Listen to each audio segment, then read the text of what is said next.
Como se transformar em um operador e investidor de sucesso. Alexander Elder.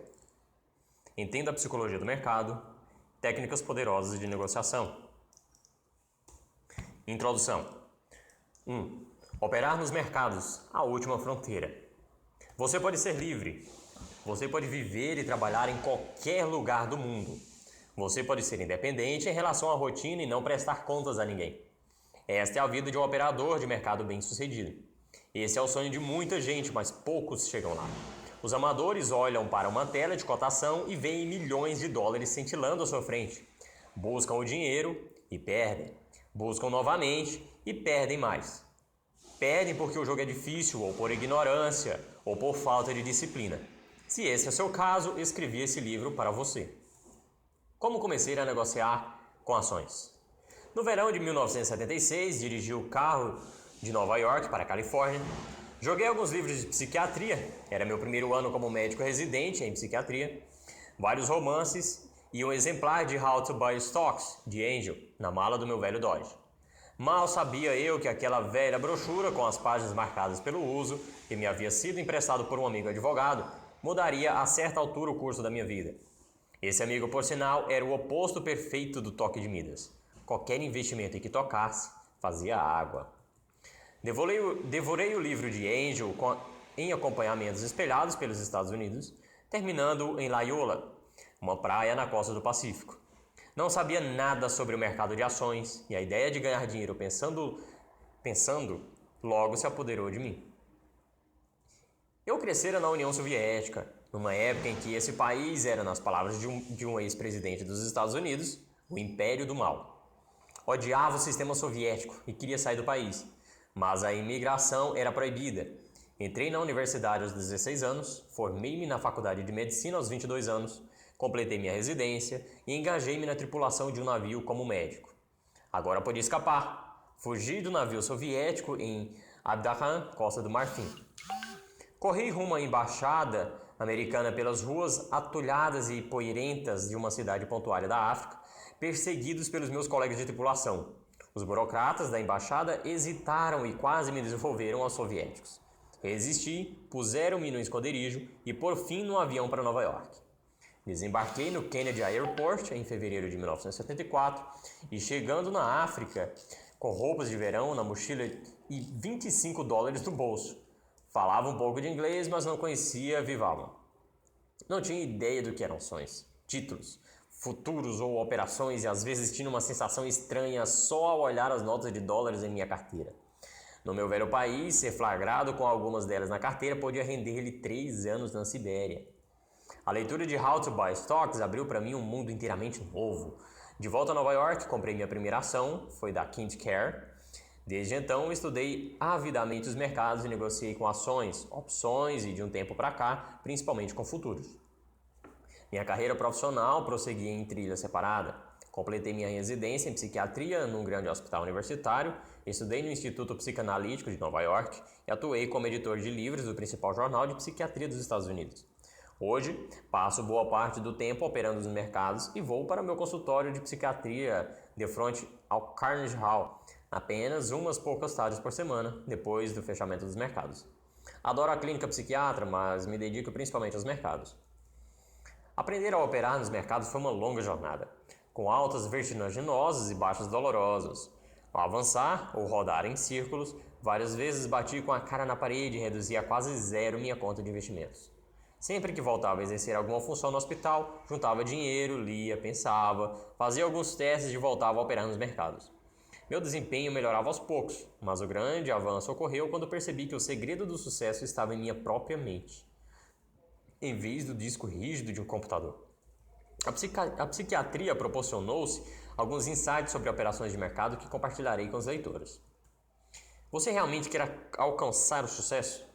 Nesses últimos 17 anos, tive um amigo cuja esposa é gorda. Ela se veste com elegância e faz dieta desde que a conheci.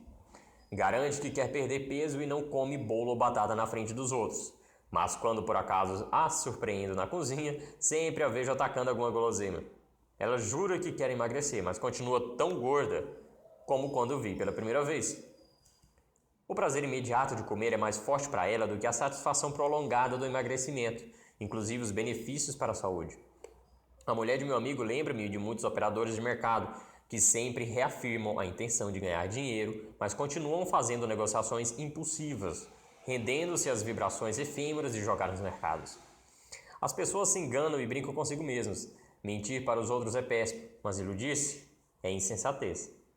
As livrarias estão cheias de livros sobre dietas, mas o mundo está empenhado de gente gorda. Este livro lhe ensinará a analisar os mercados, a negociar com ações e lidar com a sua própria mente. No entanto, posso dar-lhe só o conhecimento. Apenas você será capaz de suprir a motivação. 2. A psicologia é a chave. As operações de mercado podem basear-se em métodos de análise técnica ou de análise fundamentalista. Também é possível operar nos mercados seguindo palpites sobre tendências econômicas e políticas, usando informações privilegiadas ou simplesmente rezando para que tudo dê certo. Você se lembra de como se sentiu na última vez em que emitiu uma ordem de compra ou de venda de ações? Você estava ansioso para pular ou com medo de perder? Hesitou ou ganhou tempo antes de pegar o telefone? Ao fechar uma operação, você se sentiu animado ou humilhado?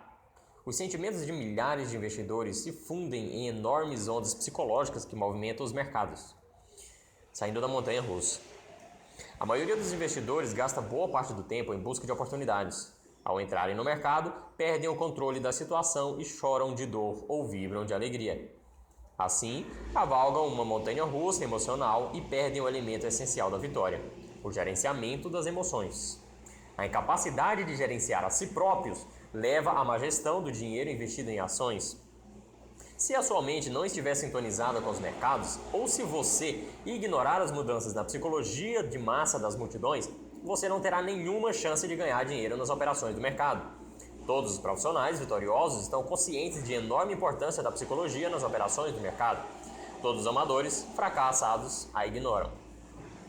Amigos e clientes que me conhecem como psiquiatra geralmente me perguntam se minha formação profissional me ajuda como operador de mercado. As boas práticas de psiquiatria e de operações de mercado têm um importante princípio em comum.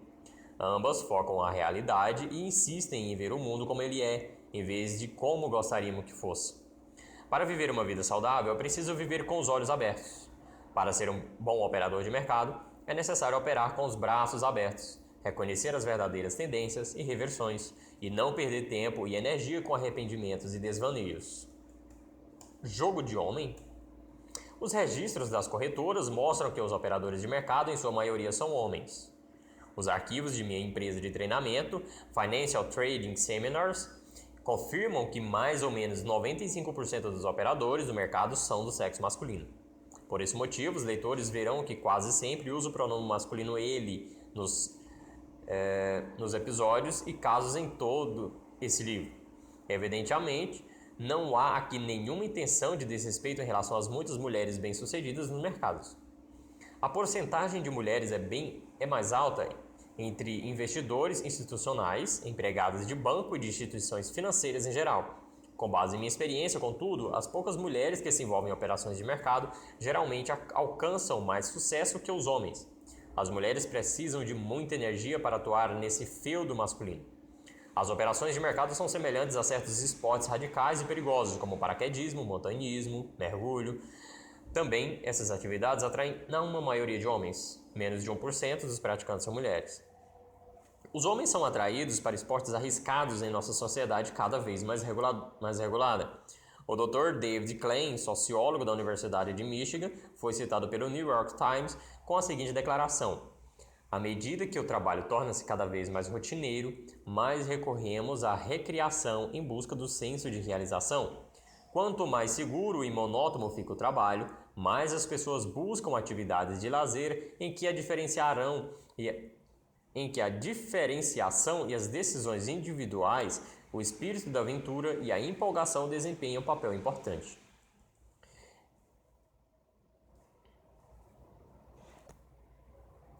Esses esportes proporcionam um prazer intenso, mas têm um estigma de perigoso, pois muitos participantes ignoram as ameaças e assumem os riscos insensatos.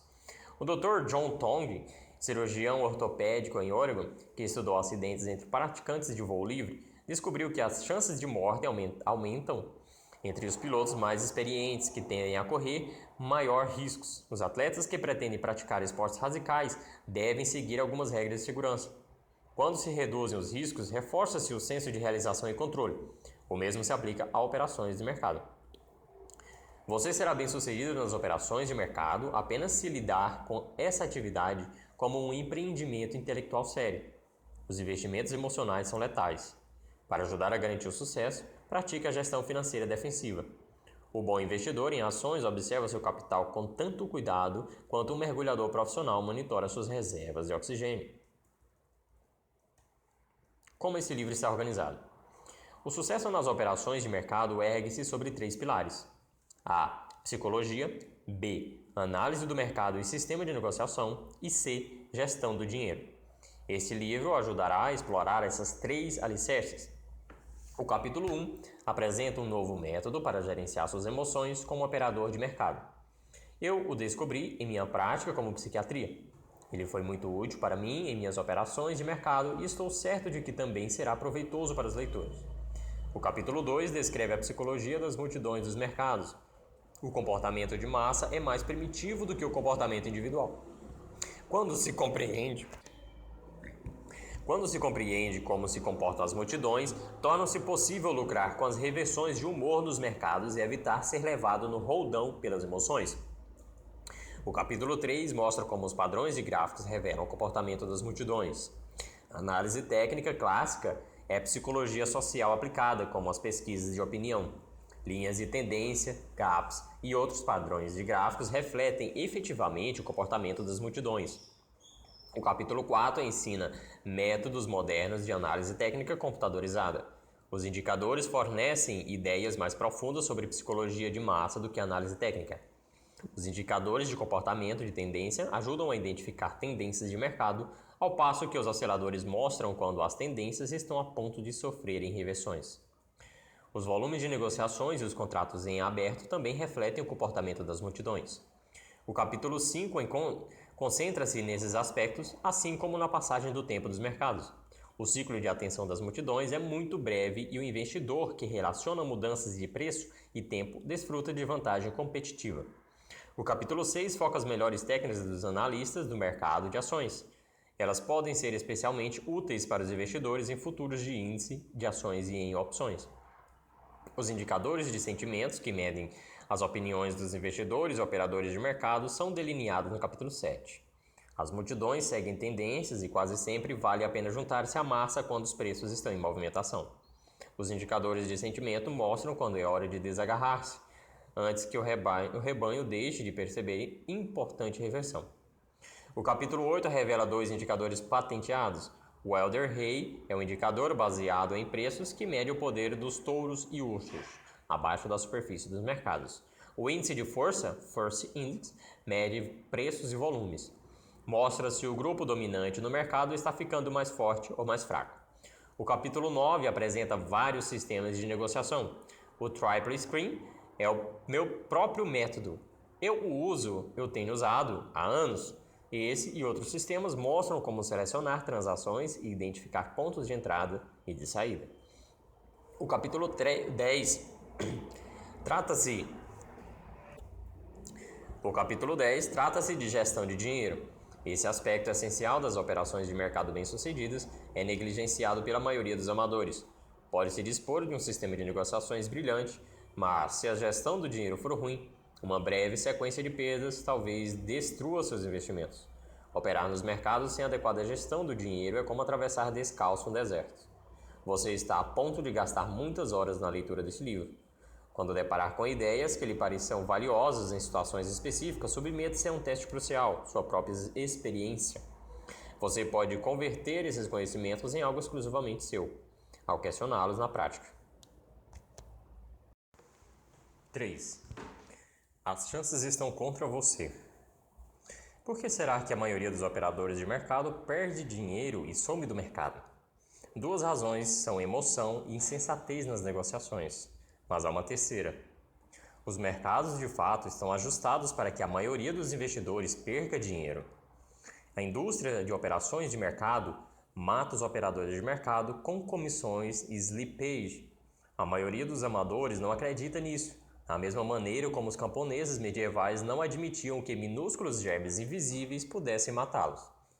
Se você ignorar a slipage de trabalhar com uma corretora que cobra altas comissões, estará agindo como o camponês que bebe água de um poço da aldeia durante uma epidemia de cólera.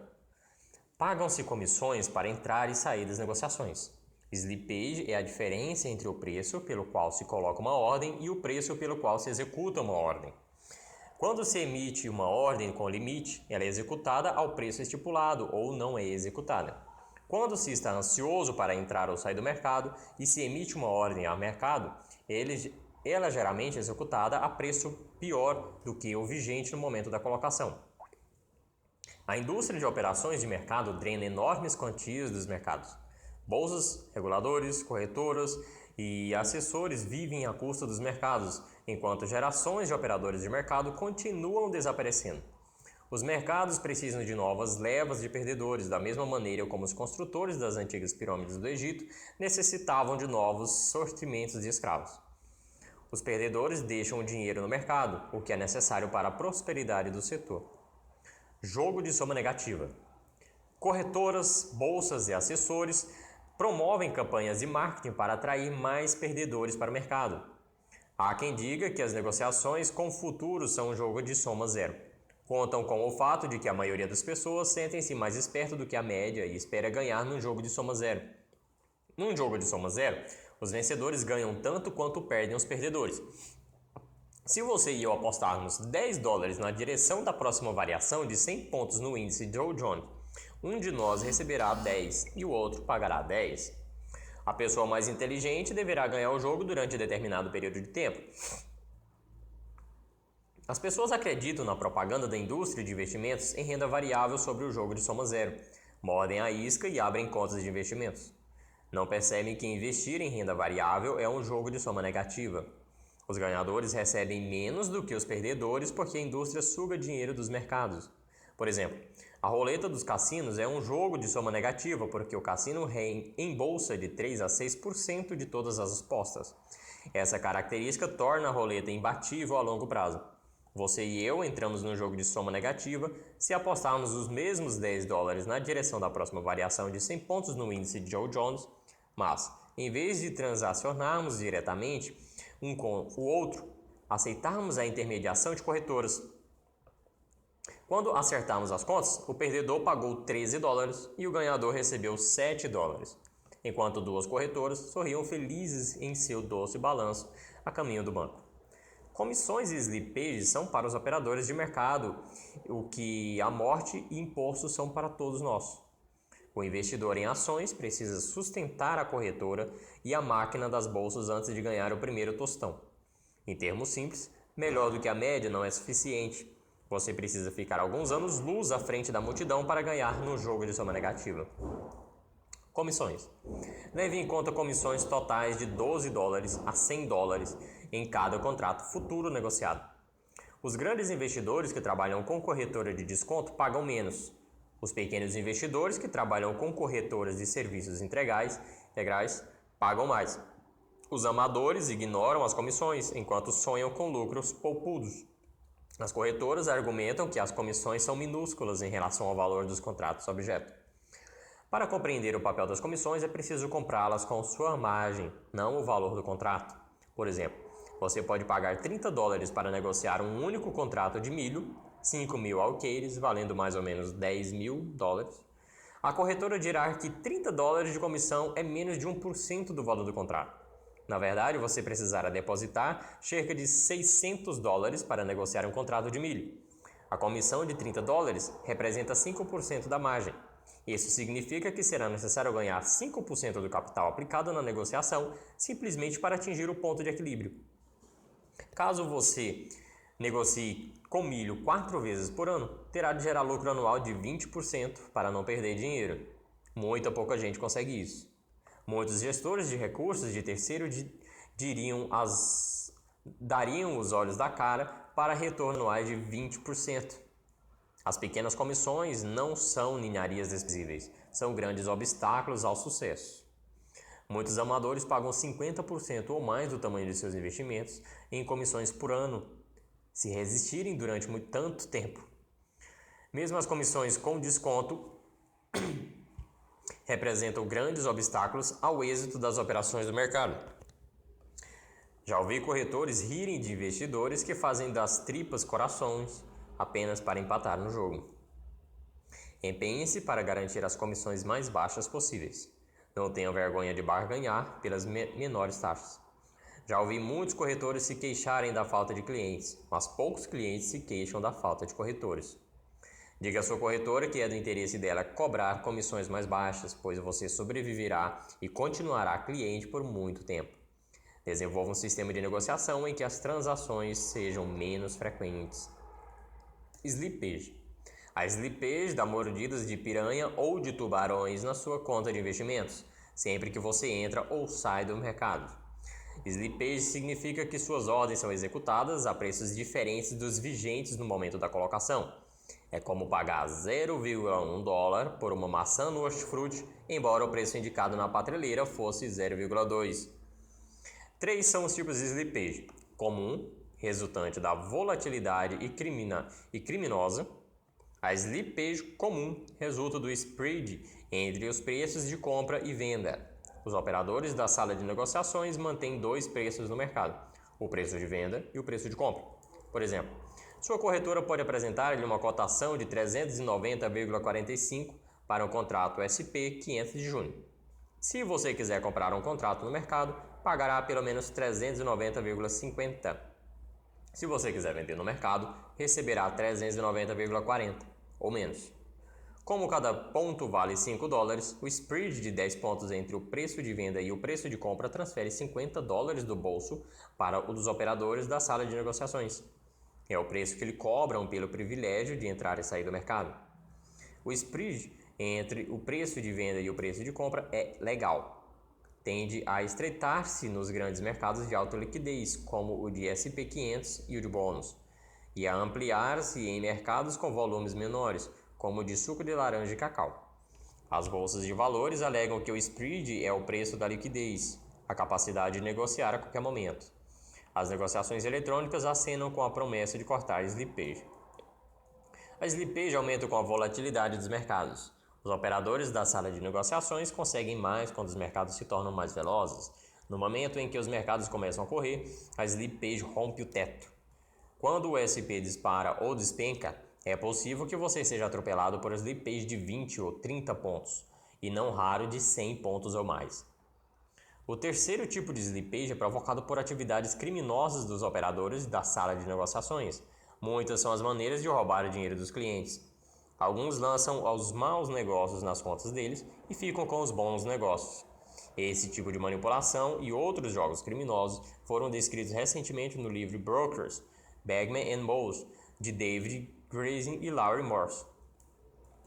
Quando centenas de homens passam dia após dia, ombro a ombro, num pequeno recinto, desenvolvem uma espécie de camaradagem, uma mentalidade nós contra eles.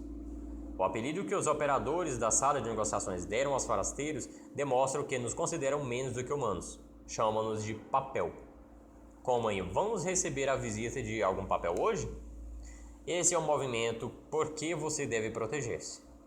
Para reduzir a slippage, atue em mercados com liquidez e evite mercados estreitos e em rápida movimentação. Opere comprado, long, ou vendido, short, quando no mercado estiver tranquilo. Use ordens com limite, compra ou venda a preços específicos. Anote os preços vigentes na hora em que emitir a ordem e faça com que o corretor lucre na sala de negociações em seu favor, sempre que necessário.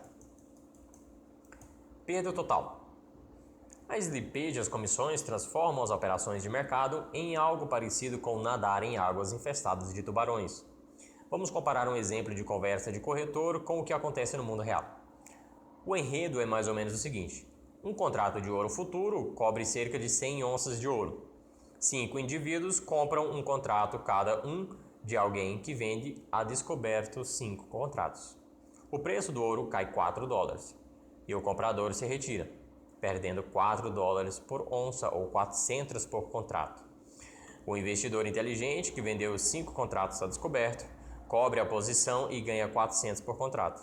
ou o total de $2.000. No mundo real, contudo, cada perdedor ficou com prejuízo acima de $400 por contrato. Ele pagou comissão total de pelo menos $25 e provavelmente foi vítima de uma slippage de 20. Assim, cada perdedor sofreu uma perda de $465 por contrato e, como grupo, perderam $2.325. O vencedor, que vendeu 5 contratos a descoberto, provavelmente pagou comissão total de $15 e foi atingido por uma slippage de 10, o que reduziu seu ganho em $35 por contrato, ou $175 para os 5 contratos. Embolsou apenas $1.825. O vencedor achou que ganhou $2.000, mas recebeu apenas $1.825. Os perdedores acharam que haviam perdido $2.000, mas na verdade perderam $2.325. No total, nada menos que $500 foram sugados da mesa. A fatia de leão foi embolsada pelos operadores e pelos corretores da sala de negociações, que dão uma facada muito maior do que se atreveria o mais ousado dos cassinos. Outras despesas também drenam o dinheiro dos investidores. O custo dos computadores, do processamento de dados, os honorários, as taxas por serviços de assessoria e até mesmo livros como este que você está lendo agora. Tudo sai do seu bolso. Procure uma corretora com as comissões mais baixas e vigie como um falcão. Desenvolva um sistema de negociações que emita sinais relativamente infrequentes e lhe permita entrar nos mercados nas épocas de tranquilidade.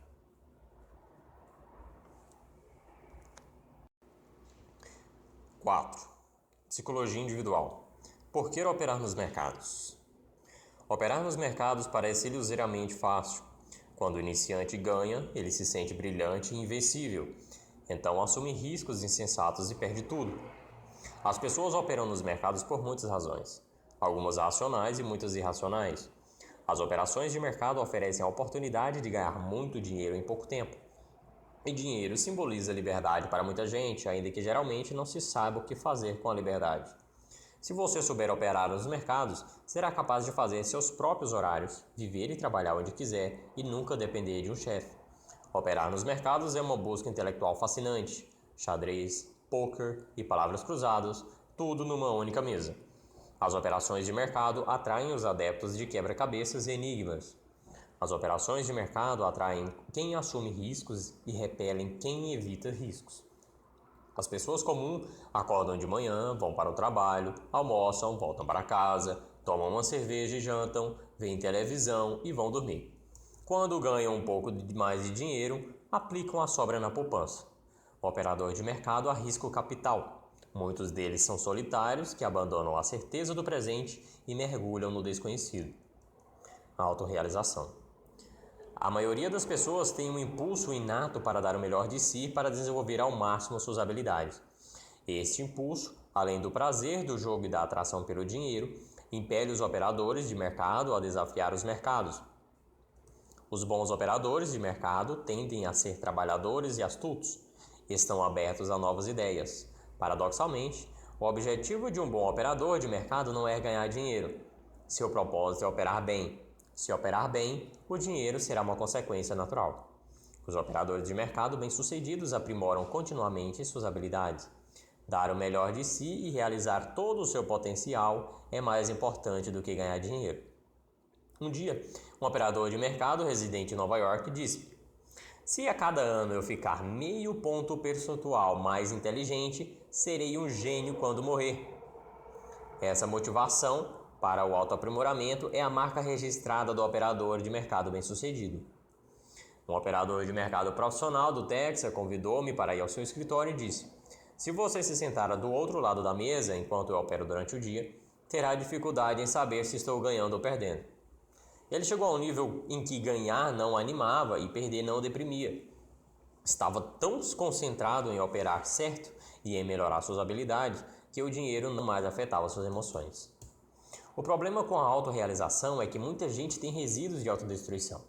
Os motoristas propensos a acidentes continuam destruindo seus carros, da mesma maneira como os operadores de mercado autodestrutivos continuam arrasando suas contas de investimentos. Os mercados oferecem oportunidades sem fim para a autossabotagem, assim como para a autorrealização. A exteriorização dos conflitos internos no mercado é uma ideia dispendiosa. Os operadores de mercado que não estão em paz consigo mesmo tentam realizar seus anseios contraditórios no mercado.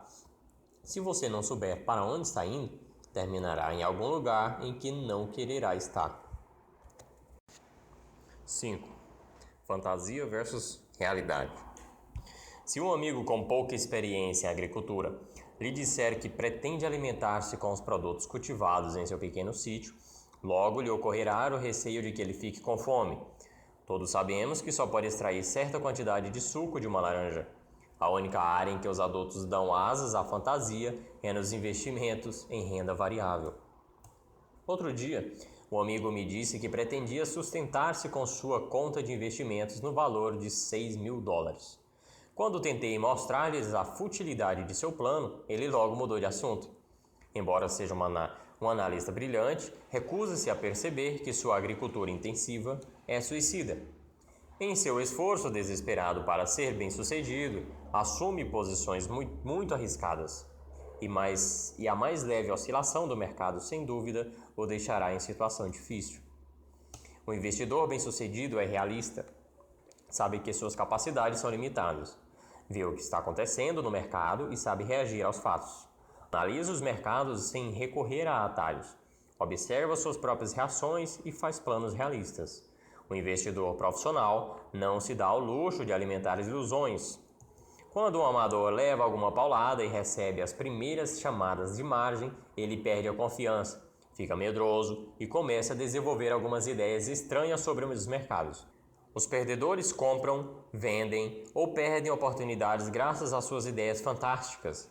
Agem como crianças que têm medo de passar pelo cemitério ou verificam se não há fantasmas debaixo da cama antes de dormir.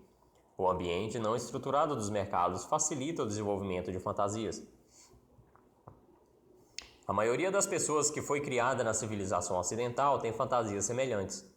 Essas fantasias são tão difusas que, quando estudei no Instituto Psicanalítico de Nova York, uma das disciplinas era fantasias universais.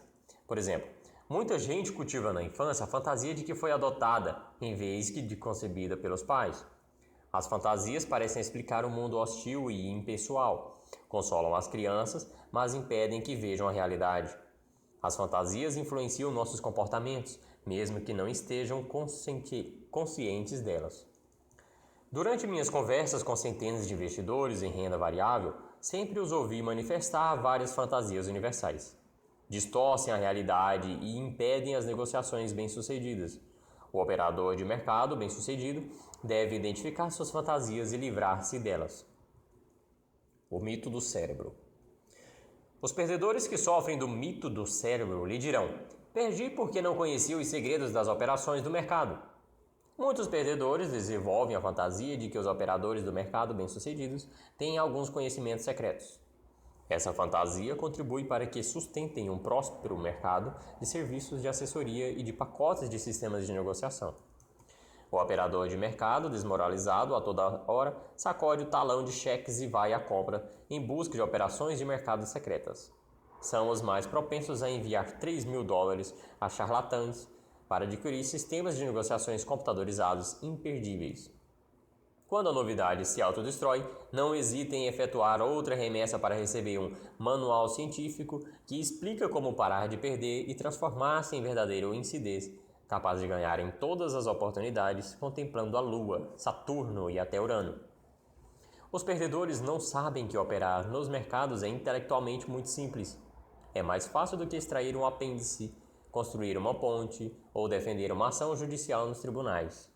Os bons operadores de mercado quase sempre são astutos, mas poucos são intelectuais. Muitos nem mesmo frequentaram a universidade, alguns não completaram o ensino médio. As pessoas inteligentes e trabalhadoras que se deram bem em suas carreiras geralmente se sentem atraídos para os investimentos em renda variável.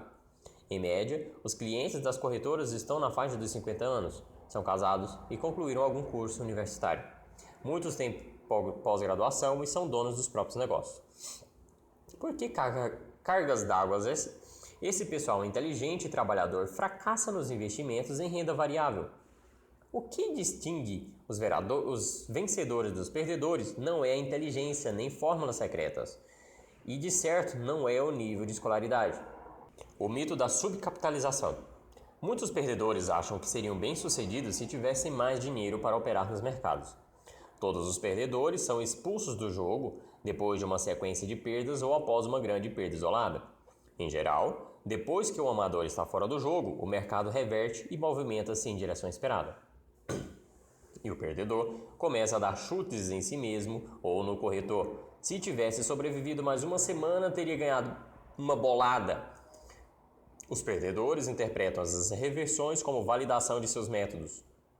E então ganham, economizam ou tomam dinheiro emprestado suficiente para abrir outra pequena conta de investimento em renda variável. E a história se repete. O perdedor é expulso do mercado, o mercado reverte e demonstra que o perdedor estava certo, apenas um pouco atrasado. E de novo ficou sem dinheiro. E aí nasce a fantasia. Se eu tivesse mais dinheiro, teria conseguido permanecer um pouco mais no mercado e ganharia muito dinheiro. Alguns perdedores levantam dinheiro com parentes e amigos, mostrando-lhes os registros de seus investimentos. Tudo parece indicar que teriam feito fortuna se pudessem trabalhar com mais dinheiro. No entanto, quando levantam mais dinheiro, apenas perdem mais dinheiro. E até parece que o mercado está rindo deles. Os perdedores não estão subcapitalizados, apenas sofrem de subdesenvolvimento mental. Os perdedores são capazes de arrasar grandes capitais tão rapidamente quanto destroem pequenas quantias. Investem em um excesso e sua gestão de dinheiro é relapsa. Assumem muitos riscos, qualquer que seja o tamanho de suas contas. Por melhor que seja seu sistema, uma sucessão de maus negócios sem dúvida o expulsará do mercado. Os operadores de mercado geralmente me perguntam qual deve ser o seu capital inicial. Querem ser capazes de resistir a reveses e quedas temporárias no saldo da conta de investimentos. Admitem a hipótese de perder muito dinheiro antes de começar a ganhar alguma coisa. Até parecem um engenheiro que se conforma com o desabamento de suas primeiras pontes antes de erguer sua obra de arte. Será que um cirurgião também estaria disposto a matar vários pacientes antes de tornar-se o bambambam em cirurgia de apêndice? O operador de mercado que pretende sobreviver e prosperar deve controlar suas perdas. Consegue-se isso investindo apenas pequena fração do seu patrimônio numa única negociação. Ver capítulo 10, Gestão do Risco. Conceda-se vários anos para aprender a investir em renda variável. Não comece com uma conta superior de $20.000 e não perca mais de 2% dessa disponibilidade numa única negociação. Aprenda com erros baratos numa pequena conta. Os amadores não admitem perder nem estão preparados para perdas. A ideia de estar subcapitalizado é uma desculpa que os ajuda a esquivar-se de suas verdades dolorosas. A falta de disciplina em seus investimentos em renda variável e a ausência de um plano objetivo de gestão do dinheiro. A única vantagem de uma grande conta de investimentos em renda variável é que o preço dos equipamentos e serviços passa a representar pequena porcentagem de sua disponibilidade total. O gestor de um fundo de 1 milhão que gasta 10 mil com computadores e seminários consumiu apenas 1% de seus recursos, ao passo que a mesma representaria 50% do capital de outro operador do mercado com uma conta de 20 mil. O mito de piloto automático. Imagine que um estranho toca a campainha de sua casa e se propõe a vender-lhe um sistema automático para dirigir o seu carro. Pague algumas centenas de dólares por um chip de computador, instale-o no carro e pare de gastar energia dirigindo, diz ele. Pode ficar cochilando no banco do carona enquanto o sistema de direção automática conduz até seu destino. Você provavelmente expulsaria o vendedor de seu jardim, às gargalhadas. Mas será que você acharia tanta graça se o mesmo picareta tentasse vender-lhe um sistema de negociação automática? Os operadores de mercado que acreditam no mito do piloto automático acham que é possível automatizar a busca da riqueza. Alguns tentam desenvolver um sistema de negociação automática, outros o compram de especialistas. Pessoas que passaram anos cultivando suas habilidades como advogados, médicos ou empresários afundam milhares de dólares em competência enlatada. Nesses casos, deixam-se levar pela ganância, pela preguiça ou pelo analfabetismo matemático. Tais sistemas eram apresentados em folha de papel, mas hoje são vendidos em disquetes protegidos contra cópias. Alguns são primitivos, outros são sofisticados. Com recursos de otimização e regras de gestão de dinheiro, muitos investidores em renda variável gastam centenas de dólares à cata de soluções mágicas que convertem algumas linhas de programa de computador em fluxos intermináveis de dinheiro. As pessoas que adquirem esses sistemas de negociação automática são como os cavaleiros medievais que pagavam os alquimistas pelo segredo de converter metal comum em ouro. As atividades humanas complexas não estão sujeitas à automação. Os sistemas de aprendizado computadorizado não substituíram os professores e os softwares para a elaboração de declarações de impostos de renda, não dispensaram os contadores. A maioria das atividades humanas exige o exercício de julgamento. As máquinas e os sistemas podem ajudar, mas não substituem os seres humanos. Tão numerosos são os compradores de sistemas computadorizados que deram com os burros na água que acabaram constituindo uma organização para a defesa de seus interesses, o Clube 3000, cujo nome se inspirou no preço de muitos desses aplicativos. Se fosse possível comprar um sistema de negociação automático bem-sucedido, você poderia mudar-se para o Tahiti e passar o resto da sua vida em atividades de lazer, sustentado por um fluxo de cheques do seu corretor. Até agora, as únicas pessoas que ganharam dinheiro com esses programas são os próprios fornecedores. Eles constituem um setor pequeno, mas vibrante. Se esses softwares funcionassem, por que os venderiam? Eles mesmos poderiam mudar-se para o Tahiti e ficar recebendo os cheques de seus corretores, mas todos os vendedores de sistemas têm uma resposta pronta. Alguns dizem que gostam mais de programação do que de investimentos em renda variável. Outros alegam que vendem seus sistemas apenas para levantar capital e investir em renda variável. No entanto, os mercados sempre mudam e derrotam os sistemas de negociação. As regras rígidas de ontem mal funcionam hoje e certamente não funcionarão amanhã. Um investidor competente em renda variável pode ajustar seus métodos ao detectar problemas. Os sistemas automáticos são menos adaptáveis e autodestrutivos. As empresas de avaliação pagam altos salários aos pilotos, embora os aviões tenham pilotos automáticos. Agem assim porque apenas os seres humanos podem lidar com problemas imprevistos. Quando o teto de um avião explode sobre o Pacífico ou quando uma aeronave fica sem combustível sobre as vastidões ermas do Canadá, apenas seres humanos são capazes de lidar com a crise. Essas emergências foram noticiadas pela imprensa e, em cada caso, pilotos experientes conseguiram aterrissar as aeronaves improvisando soluções. Nenhum piloto automático é capaz de tais proezas. Apostar dinheiro em sistemas de negociações é como confiar a vida a pilotos automáticos. O primeiro evento inesperado destruirá sua conta. Há bons sistemas de negociações por aí, mas eles precisam ser monitorados e ajustados com base na capacidade de julgamento pessoal. É preciso ficar de olho. Não se pode transferir para o sistema de negociação a responsabilidade pelo sucesso. Os operadores de mercado, acometidos pela fantasia do piloto automático, tentam repetir o que sentiam quando crianças.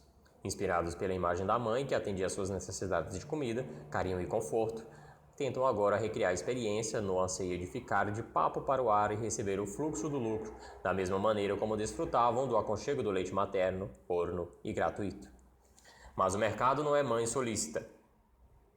Ao contrário, é um conjunto de homens e mulheres que buscam maneiras de tirar o seu dinheiro em vez de derramar leite em sua boca. O culto da personalidade. A maioria das pessoas deita falação sobre os desejos da liberdade e independência, mas quando se veem sob pressão, mudam o tom e começam a buscar lideranças fortes. Os investidores aflitos geralmente recorrem à orientação dos gurus do dia. Durante minha infância na antiga União Soviética, ensinavam às crianças que Stalin era nosso grande líder. Depois descobrimos que grande monstro ele fora, mas enquanto ele estava vivo, muita gente gostava de seguir o líder. Ele se liberava de pensar por si mesmos. Pequenos Stalins foram implantados em todas as áreas da sociedade, na economia, na arquitetura, na pesquisa científica e assim por diante. Quando eu vim para os Estados Unidos e comecei a investir em renda variável, fiquei espantado em ver quantos investidores estavam em busca de um guru de seu pequeno Stalin no mercado. A fantasia de que alguém pode torná-lo rico merece sua própria análise mais adiante nesse capítulo. Opere com os olhos abertos. Todo vencedor deve dominar 3 componentes essenciais das operações do mercado: uma boa psicologia individual, um sistema de negociação lógico e um bom plano de gestão do dinheiro. Esses elementos básicos são como as 3 pernas de um tamborete. Removam uma delas e o tamborete cai derrubando quem estiver sentado nele. Os perdedores tendem a fazer tamboretes com uma perna só, ou, na melhor das hipóteses, com duas pernas. Em geral, focam exclusivamente os sistemas de negociação. Suas operações de mercado devem basear-se em regras definidas com clareza. Você precisa analisar seus sentimentos quando opera no mercado para ter certeza de que suas decisões são intelectualmente certas. Você tem que estruturar sua gestão do dinheiro de modo que nenhuma sequência de perdas possa expulsá-lo do jogo.